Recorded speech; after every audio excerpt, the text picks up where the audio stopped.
You're gonna need a bigger boat. Why so serious? I am Iron Man. This is a tasty burger. Welcome to the In Session Film Podcast. Hi ho! Hi ho! It's off to podcast we go. Welcome everybody to this podcast review for March 24th, 2025, and I can't sing. I'm also known as JD Duran. I can kind of sing. I'm known as Brendan Cassidy, but I also did not know JD was going to do that. And of course, he and I being in complete sync as we always are, of course I join in. Yeah, of course. Yeah, we're here to sing our way through the latest Disney quote-unquote remake of a previous animated film, going all the way back to Snow White this time. We just got to call them remakes. They're not live-action remakes anymore. Yeah, exactly. There's so much of them is just animated. It's mostly animated with a few people thrown in from time to time. Oh, yeah, that's the thing. Yeah, if they don't have human characters, then they're just fully animated movies, right? Yeah, I mean, I know there was that debate in 2019, especially with The Lion King. Yeah.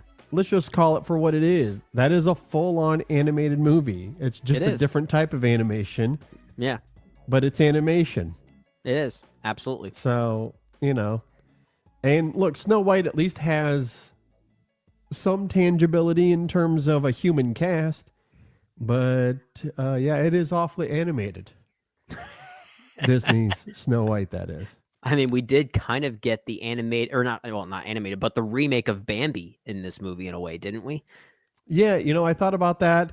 This did feel like a test run, did it not? It does. It very much feels like a test run for Bambi. Yeah, I think that's exactly what they were doing with this. And that is the problem with Disney, not to get too ahead of ourselves, I guess, at this point. But it feels so corporatized. Like, we have this live action Bambi movie that we're working on. Let's go ahead and give that a little bit of a test. And not by itself. We can't afford to do a live action Bambi test on its own. Let's throw it into an actual movie that is coming out. Let's throw it into Snow White. That makes sense. Yeah. Let's see how people react, if they think it's cute or not. Yeah. And that's it. Yeah. We're just going to do a full-on focus group with a theatrical movie. And I'll tell you what, I saw this in a pretty packed house. I did take my wife, so thankfully I was not in the theater alone for this one.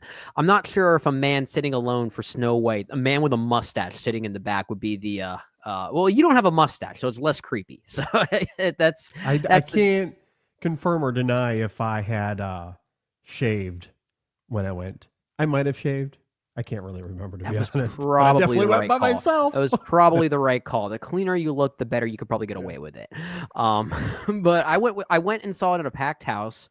There were a lot of young people there, and the CGI animals seemed to be the thing that got everyone most excited. I'll simply say that. Yeah, that's perfectly understandable.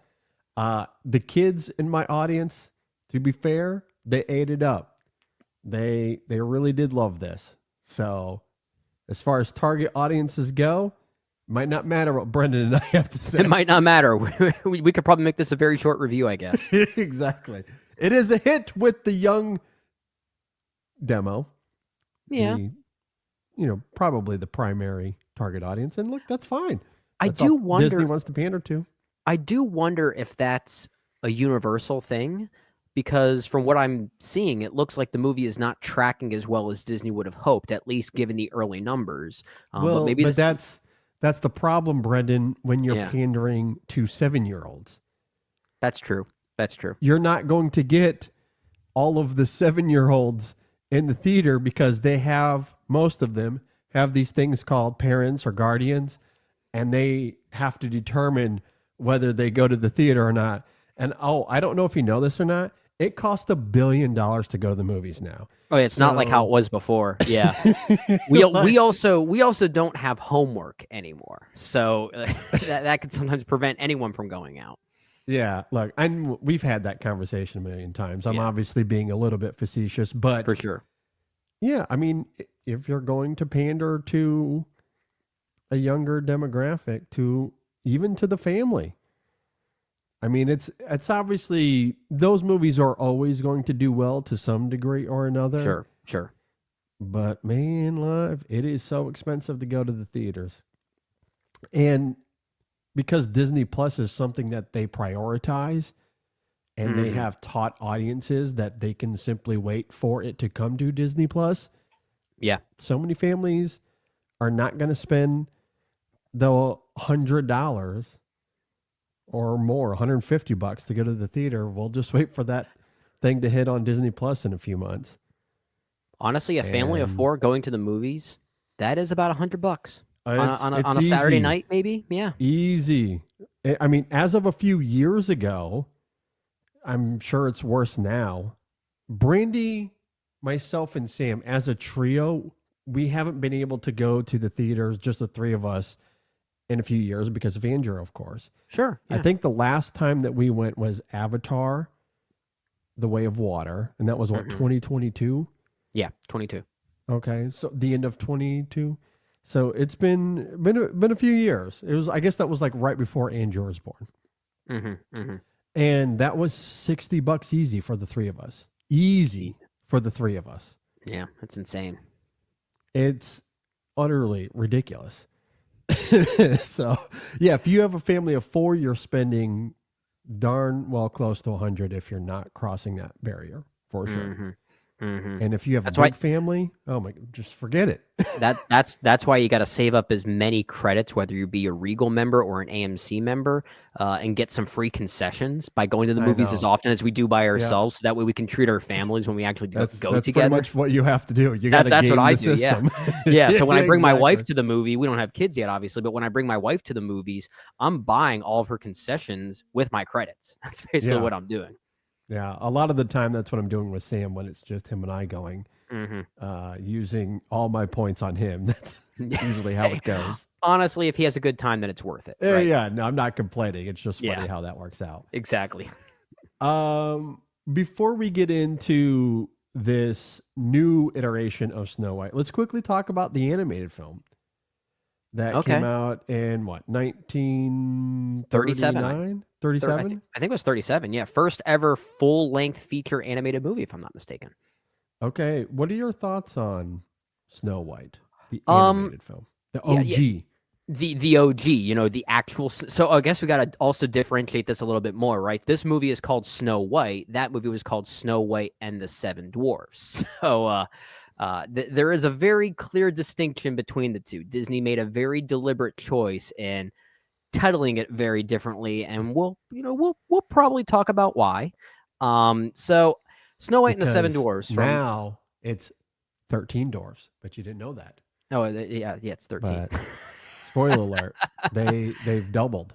Yeah. No, okay. All kidding aside, the Seven Dwarfs, you're right. There is a bit of a title difference there. But. There is a title difference, but no, there is, I think, a reason for it. Maybe we'll talk about that when we get to the actual movie that we're gonna talk about here. But with regard to Snow White and the Seven Dwarfs from 1937, I'm trying to find my Letterboxd review for it. I think I gave this a 3.5 out of 5 on Letterboxd. Yep, so it is one I do like. Yeah, it is one I like.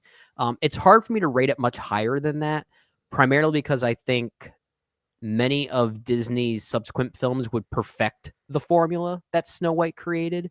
I think the romance in that movie between Prince Charming and Snow White herself is superficial, to say the least. Doesn't fully work. But the fact remains, Snow White did invent the formula. And I do have to give credit for its inventiveness. And not just in the formula itself, but I think some of the animation is actually really clever. And some of the musical numbers themselves, at least some of the songs, I think are quite lovely in that original movie. So it's definitely one of those movies that you see the seeds of magic that eventually would become even more magical with time. And that time only being a few years, because I think even just 3 years later, Pinocchio and Fantasia, and even to an extent Dumbo, 1941, that was. Those films, I think, had the magical quality that we tend to associate with Disney, but you can definitely see the seeds of it in Snow White. I just don't think it's as perfected as it was with some of these other films. Yeah, I mean, I've always gave Snow White and the Seven Dwarfs a lot of credit simply for being the first of its kind. Yeah. And you're right. It is a bit paltry by today's standards, but given the technology of the time, they had to hand draw or hand paint every frame. It's not It's the way that it is today. It's gorgeous. Like And it is many of those gorgeous. movies are Yeah. gorgeous for the same reason, for the level of artistry and the time it took to do that. But there is something about Snow White when you watch it, knowing that history, being the first of its kind. It's quite lovely to at least look at. It Oh really my is. gosh, it is visually dazzling. I do agree with you there. It has a wonderful energy that I do admire as well. The color palette, the way everything is rendered, it is fantastic. I do agree. It is a bit thin narratively, but for what it was trying to do and being the first of its kind, and obviously Disney would perfect that formula as it went. But for 1937, I think it's quite good. It's really, really quite good. And my favorite thing about it, aside from its striking visuals, is that it has that early Disney dourness that I would love to see Disney get back to. Because it's a pretty creepy film, movie. It's a pretty creepy a bit movie. creepy, and it takes the death of Snow White to its extreme, to the very limit before it pulls that rug for audiences and assuming children that are going to the theater to see this in 1937. Like it really waits to the last second to pull that rug, and I admire that kind of bold ambition that would define Disney in that early era. And I do love that about Snow White. Like she's dead, like dead until the last 10 seconds. That's the interesting thing about the movie, trying to watch it from the mindset of someone who is seeing it for the first time in 1937. Because by then there was no formula. There was no predictability with this yet. So you see that for the first time, your automatic instinct is this kid's movie just went there. It absolutely went there. It's because it had no other place to go. And then obviously subsequent films would kind of reverse on that. And then it became kind of a trend. But at that time, that was not the trend. And the film does such a great job, even when you look at it through the prism of today. That film does such a great job of making you think that it is going to end on her death. It does such a great job of making you feel like that's where this is going. Sure. And again, it waits to the very last second, and in the last 10 seconds of the film, it's like, okay, we're all good here. But I just love that it goes to that brink and makes you think that that's where this is going to go. Like, and it does it so forcefully, and I love it. I do appreciate that about it. I appreciate that as well, and would love to see more ambition like that from Disney.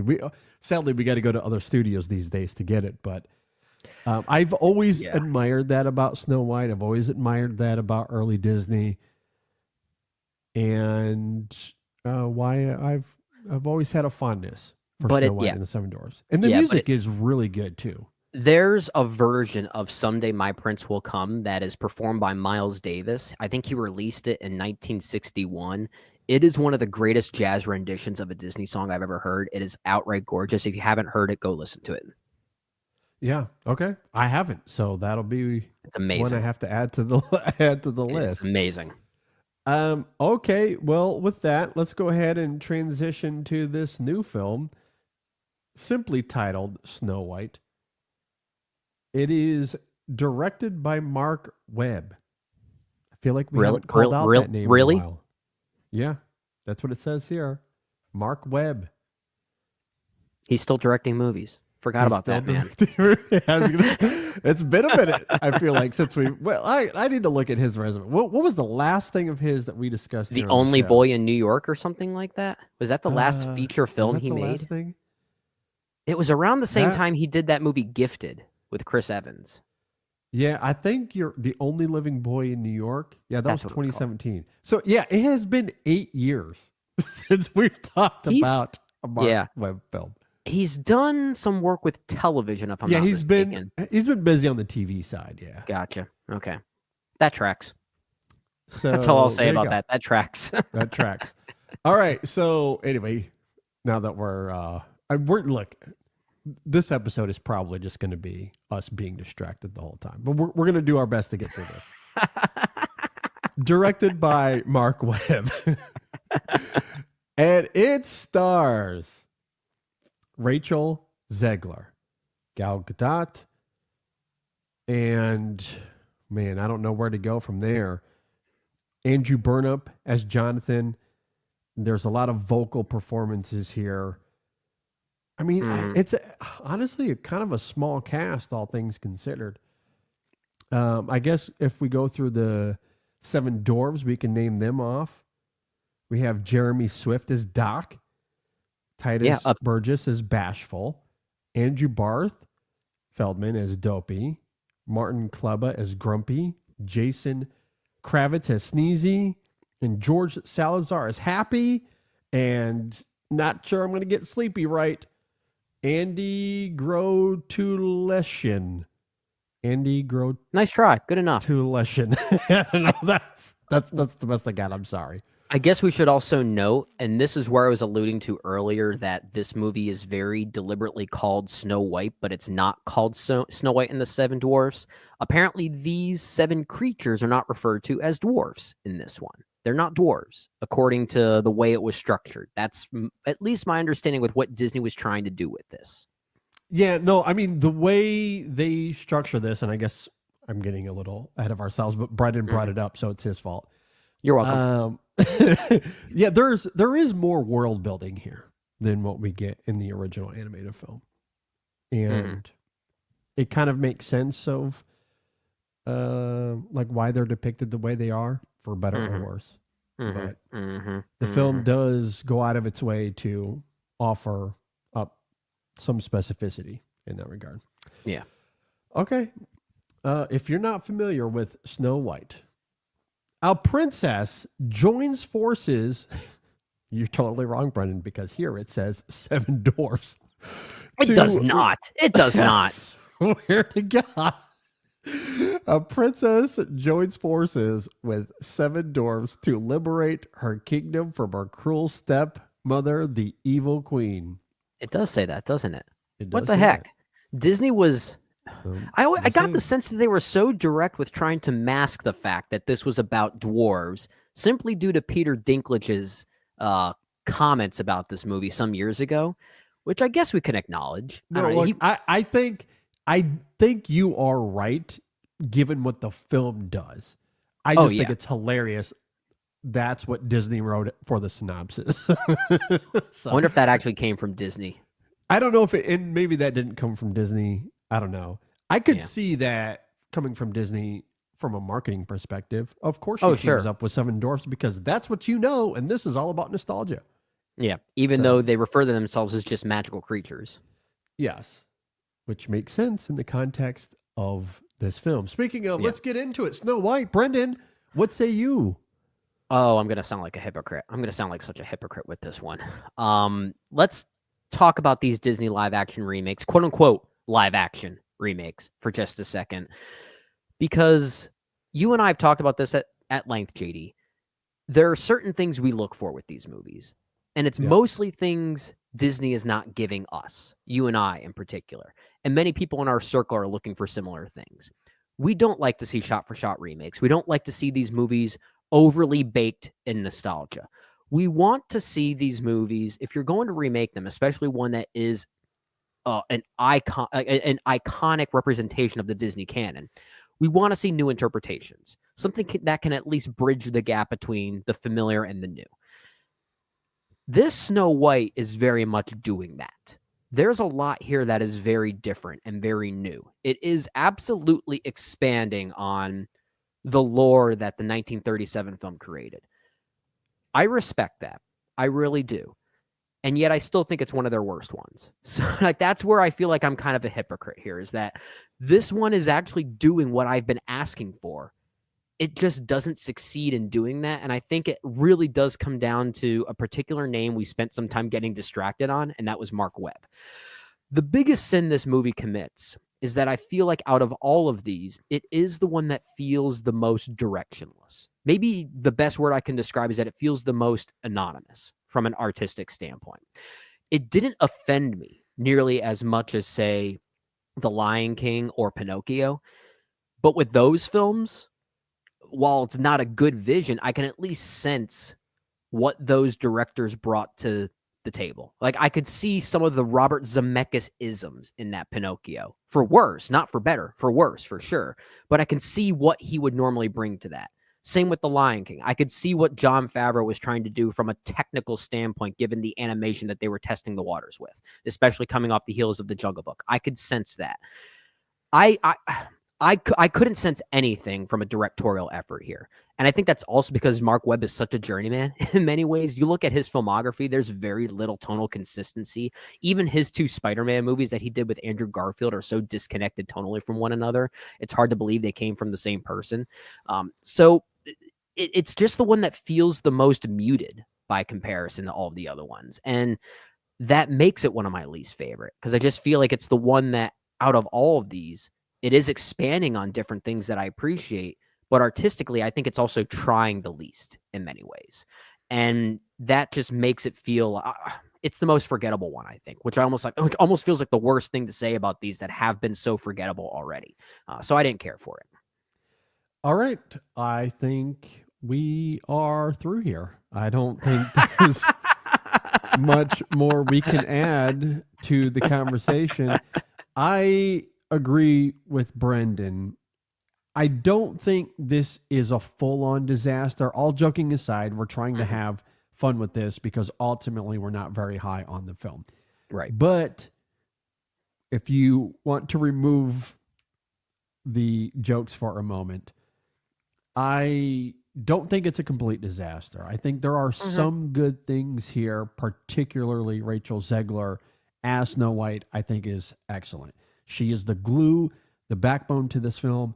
She holds it together and carries it as much as humanly possible, which I think is incredibly ironic given the vapid discourse about her casting as Snow White when that was announced a few years ago. Oh, sure. That's just wild. Absolutely it's a wild insane conversation. But she is really, really, really good in this film.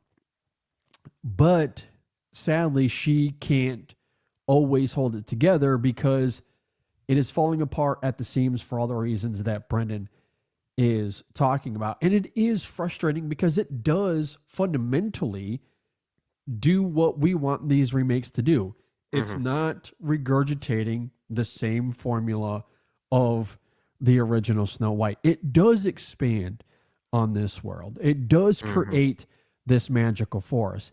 And the thing I love about the magical forest, even though there are characters that reference it, there's no exposition in this film where a character goes, all right, here's the magical forest, and here's everything about it. And here's what you need to know. And here's how it works. Here's why it's magical. There's no exposition like that. Yeah, absolutely. Nothing of that sort.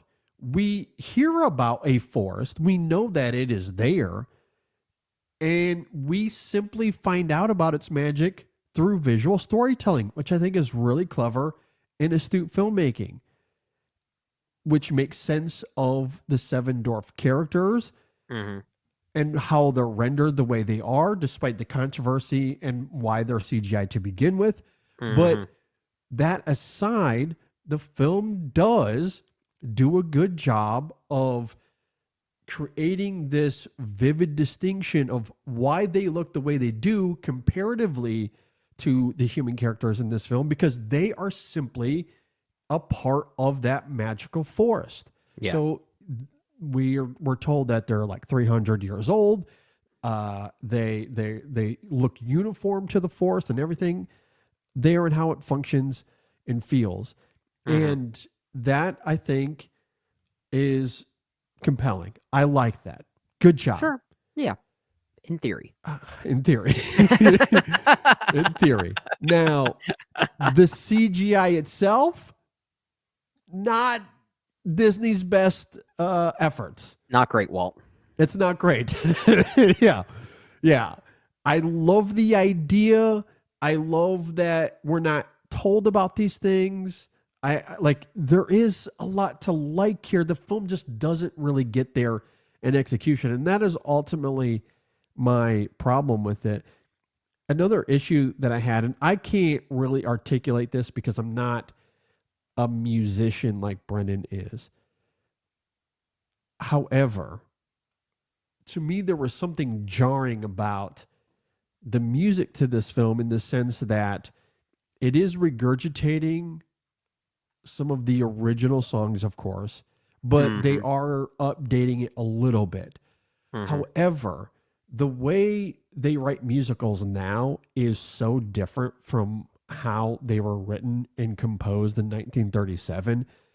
And it was so vivid to me, the like those styles. Like I feel like I could tell when we were going from 1937 composition to 2025 composition in the way they write musicals You are now. absolutely right. I don't have any other added musical terms to throw at it other than the way music was composed, the way melody was composed back in the 1930s. It stemmed from different things. It was influenced by different things. But Yeah. now musicals have become influenced by other musicals, right? So when you hear the new songs in this movie, which were, from what I understand, composed by Justin Paul and Ben Pasek, who are that's the duo behind The Greatest Showman. Yeah. That tracks because It there's a real. this film's so Greatest Showman at times, It but feels, also there's songs from 1937 thrown in here. Like It it's feels- a weird mix. Yeah, those musical numbers, the new musical numbers, I wouldn't say they're necessarily terrible on their own. I think they're mostly forgettable, but they become even Yeah. more problematic when you juxtapose them with songs like Hi Ho, and Whistle While You Work, Yeah. because Yeah. compositionally they come from different eras and you can sense that. The musical numbers here Yes. outside of those, they feel too modern. They feel too clean and too processed. Exactly. And that's the thing. We find ourselves comparing it to the modern musical landscape, which this originally did not stem from.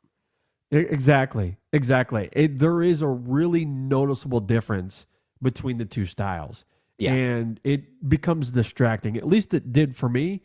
Very much for I me, too. very much felt, and again, I'm not a musical expert by any means, but simply as someone there experiencing the cinema of it, I don't think the blend of those two styles works all that well here. I And I agree. don't know if that's a composition thing or a fundamental approach thing, maybe all of the above. I don't know, but it is distracting. So like you couple that with how visually bland the film looks, how CGI heavy it is, how terrible the CGI is throughout a lot of this film. And then there's the whole Gal Gadot of it all. And A performance that should be studied. I will say this, like on Twitter, I somewhat went to bat for her casting here, right? Because what is this movie? What is Snow White? Well, it is a movie about a family living in peace until they are removed from their home from someone who murders and takes the land for their own. In a certain context, without getting too political here, maybe the casting of this film is actually really brilliant. And I find that irony really incredible. Really incredible. There are so many ironies by simply casting Gal Gadot as this evil queen, right? A lot of it comes down to the potentially political side of it, as you're alluding to. But I also think of it from the side of it as, as obsessive as the evil queen is with beauty and looking beautiful, and you cast who is arguably the most beautiful woman on earth to play that role, I just couldn't help but think of Helen Mirren's voiceover in the Barbie movie saying, "Note to filmmakers, Margot Robbie is the wrong person to cast if you Yeah. want to make this point." And so just insert Gal Gadot's name instead of Margot Robbie, and it's sort of playing the same joke, except here the movie doesn't realize it's actually playing that joke. It's kind of an unlucky accident in some ways. Yeah, exactly. There's certainly layers to her casting here. The political side of it very much struck me when watching this, especially because, and I didn't really think about this when I watch the animated film because I don't think the animated film really has these undertones at all. Mm-hmm. But I do think they're more pronounced here. And maybe it's because I was noticing the political parallels. Sure. But man, live, there are religious undertones here as well. When you consider Snow White, who is a literal savior who dies and comes back, and you tether the religious undertones to those political parallels and what that means through a historical context, and my God, there are unintentionally fascinating complications to this film. So That the I quote find unquote striking. seven dwarves are actually the seven disciples, and Yeah, exactly. and of course their time cleaning their house is at the Last Supper, I guess. Yeah, perhaps that as well. I mean, there's a line when Snow White comes back and she says to the evil queen, I am going to retake my father's house. And while it's That's not verbatim the same, it's close enough to the biblical text. You're like, my it's God. Like, it might as well. It's a paraphrasing. It's a paraphrasing. of like it. just and I just find that so captivating again when you funnel it through the political parallels of it all as well. Mhm. And man, there's all of a sudden this is one of the most sophisticated movies of the year so far, unintentionally. Which I actually don't. makes it kind of worse in a Yeah, way too. But I think that's really interesting that it has some of these cryptic things that it might not even be aware of. It mostly gets by on those cryptic things because of the simple casting yeah. choices made for this movie. Well, and that's and also the writing. I want to give the writing a bit of credit as well because so much Mhm. of this film through the prism of Snow White is her preaching. Like she's literally preaching throughout this film about unity, coming together, um, you know, showing love to the poor is something that she Yeah, does here. and Like it's yeah, regardless of race, creed, economic status, let's come together, let's unify, let's celebrate together. Let's celebrate our kingdom together. Again, the parallels to the biblical text and the teachings of Jesus are very obvious when you look at it through that well, specific lens. And then yeah. there's the whole death and resurrection of it. Well, And it's like, I guess it kind of makes some sense. So even though this movie, this particular iteration of Snow White is only credited to one screenwriter, that being Erin Cressida Wilson, I believe I'm pronouncing her name right. From what I remember, I don't know if this is true, but I think Greta Gerwig had some involvement in the script writing before she was taken off the credited list. And if that's true, it kind of I mean, tracks that would given some make of these sense. things we're talking about. So I guess it's even more ironic that I made a Barbie analogy earlier in this conversation. Yeah, if there is any truth to that, I could see where the seeds of that came from, It's yeah, like coming from her. it's kind of like if you go back and watch Christopher Robin, the movie with Ewan McGregor, Yeah, knowing that the script apparently started as an Alex Ross Perry project. yeah. Yeah, it's kind of the same Makes thing in a sense. way. Yeah. Yeah, so I do want to credit the screenplay wherever those ideas originated. They do help amplify those religious undertones for sure. But the performances very much do play into that as well. Like Zegler, who is excellent in this film, and the way she preaches, if you will. I'm using that term purposefully here. But she does have this affable quality to her that you can't help love. And Gal Gadot, while the political parallels make sense of her cast, or that's not the reason they cast her, obviously, but I do No. find that again unintentionally brilliant. As It's far as the yeah. the actual performance itself goes, it is one of the worst performances of the In Session film era. I think It reminds me of it Tommy very much could be Wiseau in in a the top room. 10. It reminds me of Tommy Wiseau's work in the room. It has that kind of energy to it. It is so bad. And that musical number, the performance itself is bad enough, but they give her a musical number. And it is like, I mean, to say that it's nails on a chalkboard is maybe giving it too much credit. Well, it's not just I nails on a sort of chalkboard. wanted to walk out of there. Imagine her nails on a chalkboard. Those really long nails. Yeah. That's essentially what it was. It is It's not good. so bad. I feel So bad for her because she's proven that she is a capable actress already. And so is Rachel Zegler. I will admit I didn't fully love Rachel Zegler in this as many others do, but I'm trying to say that carefully because I don't think it's her fault at all. It kind of reminds me of any issues I had with Haley Bailey's performance in The Little Mermaid as Ariel. I think if anything, it's the youthfulness of that. It's the lack of experience working in such a digitized and fake backdrop, and the lack of direction to give them proper guidance to work alongside those restrictions. I think that's really the problem. There are moments here where I feel like Rachel Zegler is communicating with these dwarfs or magical creatures, and it feels like she's not even looking at them. There is a digital disconnect that I do think hurts her performance. Yeah, that's a Mark Webb problem. And that a producer issue. Yeah. And that's why I say when I didn't find myself connected with Rachel Zegler's performance all that much, I'm trying to say that carefully because I don't think it's her fault. I don't think it's a Rachel Zegler problem at all. Yeah, no, I agree. I think the way she comes across as this Jesus-like figure, I think she does a great job of making Snow White as someone you would want to follow, that you would attach yourself to as some sort of authoritative figure. I saw the potential princess. great performance there, with the right guidance and the right backdrop for sure. Yeah. I agree. I think the singing is fantastic.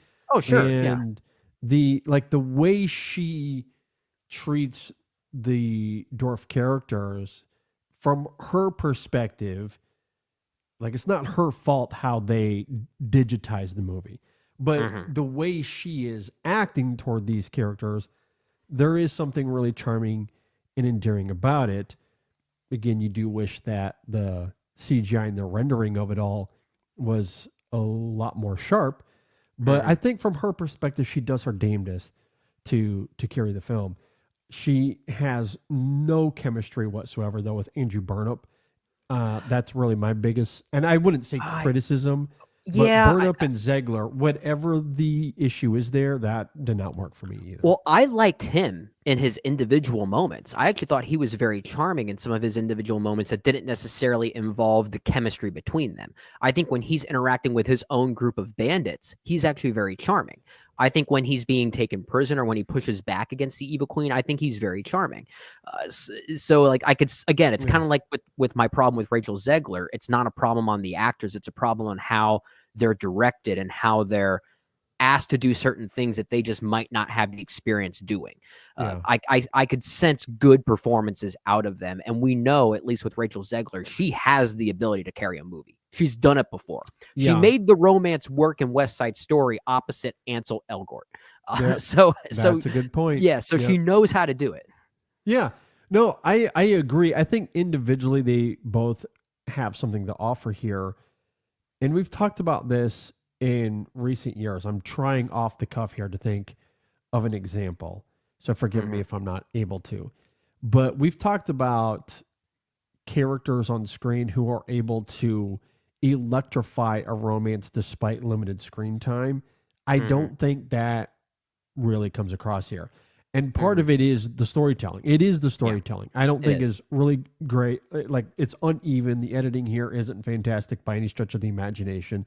Yeah. And so the characters, they obviously have, there's this, I don't want to say they find each other off-putting, but there's a disconnect early on, and then they have to overcome that, and ultimately he's what saves her in the end. We know the story. That's how all of this is going to work. I don't think it's there in execution, and the performers aren't able to overcome those problems, is what I'm trying to say. I think there are a few instances where performers can overcome that. Again, I'm trying to think of one offhand because I know we've talked about this before. In this case, I don't think it quite comes together. But, anything is Citizen Kane comparatively to what Gal Gadot is doing in this film. So Orson Welles will be proud. Everyone else here is not as bad as Gal Gadot. I will say the young actress playing young Snow White, Amelia Faulkner or Foucher. I don't know if I'm pronouncing her name right. I think she's pretty charming up in the onset. If anything, she might be the only one that I felt like I was getting a connection with. But I think that's because that's the only time in the movie where it at least had some type of foundational basis to work off of. It then loses that tracking really quickly. So it really the first 5 or 6 minutes is the only time it felt like an actual movie, and then the rest of it doesn't. So she had more to work with than the rest of these other actors did. Yeah, I think that's perfectly fair. What did you think about, we talked a little bit about the musicality, the jarring differences between the styles. Mm-hmm. What did you think about the implementation from a storytelling perspective, though? Did that feel a little off to you as well? Yeah. Okay. I'd say out of all of these Disney live action remakes, there are many of them that actually do something that Snow White is trying to do, which is what we want to see. We want to see them deviate away from the source material, but still have some ties to that. I think that's something you really like about Mulan, right? Because that's something that we both like about Cinderella. That might even be the best and smoothest example of one that is able to have its cake and eat it too. This one is trying to do that, but at times it really does feel like two different movies. I think when it's trying to be its own thing, it is its own thing. And then all of a sudden it's trying to be Snow White and the Seven Dwarfs. And then it's trying to be Snow White 2025. And then it's trying to be the Seven Dwarfs all over again. I was actually prepared for a huge shakeup when it got to, the evil queen turning into this old lady and giving Snow White the apple. Again, another religious allegory that you kind of sense in this one as well. Yep. I was kind of expecting this movie to not go that route. It was going to get interrupted, and it was on pace to do that. I feel like it kind of established itself to not go the Prince Charming route, essentially. But it still does do that. So it feels very pigeonholed to the source material while also trying to not be. And there's a kind of a tug of war happening here, I think more so than most of these other ones, I think. Yeah, no, I think that's perfectly fair. One of the things that I was thinking about was the production design of the film. And admittedly, this could be a bit slanted from my perspective because I go so often. But to me, it felt like the production here was, all right, how can we sell Disney World in this film? Let's figure out some ways to sell tickets. It does kind of look theme park like. Yes. Yeah, that's a good point. I don't know if that's my bias coming through or not, but when I was looking at the production of the film, even going to the hi-ho moment and the way they incorporate the whole mine ride into that whole sequence, it's like, okay, that's CGI heavy, but there's still a Disney World-esque vibe to that sequence. Yeah, we should also be careful when we say it looks theme park like.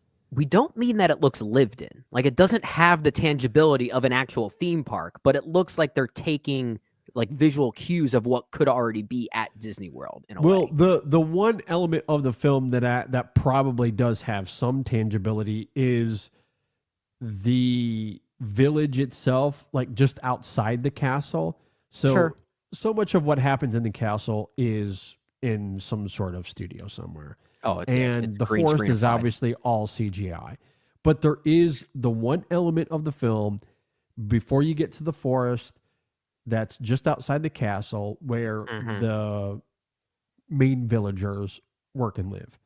And that whole area from a production perspective does feel like you're walking through Magic Kingdom. Like, that's how the production design is built. Like, that's how it looks.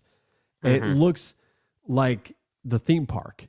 Instead of building an actual world where these characters live, it just feels like they're regurgitating the look and feel of the theme park. That's the thing. Yeah, it doesn't quite have the inventiveness that I think it thinks it has, and that's unfortunate. Like, maybe that's just a bias coming through. I don't know, but it did make me wonder, given how corporatized this whole thing is. They're using it as a goddamn Bambi test run, as we talked about earlier. So it would not shock me at all if they did that purposefully. Well, Let's make it feel like Magic Kingdom. Let's make it Yeah. feel like Disney World so people want to Well, go there. and that's why I said I rank it towards the bottom of these Disney remakes we've been getting. It's not the most egregiously offensive of them all, but it is the one that feels the most corporate. The Yeah. one that feels most like it's trying to gauge an audience response to do something new and not new and different, but to do something that they have on their pipeline and to see how people might react. And that's Yeah. that's not how you make movies. That's Yeah. a real unfortunate reality that we live No. in. I agree. And that's why I think going back to your opening thoughts, when you're talking about how rudderless all of this feels, Mhm. and maybe it's not even Mark Webb's fault. I don't know. His hands could have been wholly tighter. This feels like Disney executives making a movie, not a filmmaker. No, this and most of these remakes feel this way, but I think this is the most egregious example of this. This feels like what many Yeah. people are calling the Marvel problem. The way most Marvel movies feel like this is the biggest example of that comparison within these remakes now, and Yeah. that's why I think it is one of the worst. No, I agree. I mean, they all struggle to one degree or another for sure. Mhm. The Lion King is all CGI, but it is shot for shot. So fundamentally, its problems are a little bit different. Yeah. But I look at something like Aladdin, for example. At least Guy Ritchie is able to come through a little bit. Yeah. Kenneth Branagh obviously makes Cinderella his own. That is a Kenneth Branagh movie, and which is why it's probably the best, or it's very much up there. Peach Dragon, same thing. Does Peach Like Dragon those- really count? Well, yeah. I mean, I guess think it does. I guess it does. I mean, yeah, those are the two that feel like directors' films out of any of these for sure. Yeah. So like those two for sure. The Jungle Book, I like more than others do. I think there is a directorial flourish there. It stumbles with as that. they all do, I but agree with that. I do like the flourishes of that film. It feels like since the Jungle Book, though, the trajectory of these things have really started to spiral out of control. And now we've gotten to a point where this is completely and wholly run by faceless figures. Can you believe there have been over 20 of these remakes? Now, that's including sequels. So we have 2 Maleficent movies, and we also had 2 Alice in Wonderland movies. If we include those together, we've had 21 of these, I think. 21 of these movies. That's crazy. Yeah, I mean, Mufasa, that did have a little Barry Jenkins in it. I might have felt it a little bit more than you. Well, yeah, that does try stuff. Even if it wasn't the Barry Jenkins side of it trying things, there were challenges in that movie. Like that movie had some challenging things on its mind that I have to give it credit for. Yeah, for sure. I kind of admired some things of Peter Pan and Wendy, but same thing. Like that's a film that struggles from the corporate of it all. Pinocchio, just flat out disaster. That's not good. Cruella, I liked more than you. I'm appreciating Cruella more as time goes on because it really does feel like a movie. The biggest problem with Cruella really is its third act for me. That's really the biggest problem. Which is fair. Yeah. Which is fair. I'll go to bat for Mulan. We already talked about that. I don't really care for the Maleficent movies all that much. I like the first one. Although I haven't Tramp. seen Mistress of Evil yet, so I can only speak to the first one. But I thought it was pretty good. Yeah, the first one is okay. Again, comparatively to what we're starting to get more and more, might as well be Citizen Kane. Dumbo, again, not great, but certainly things to appreciate about it. Yeah.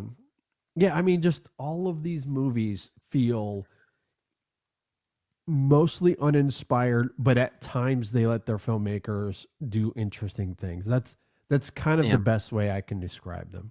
I'll still go to bat for the 1996 version of 101 Dalmatians with Glenn Close as Cruella de Vil.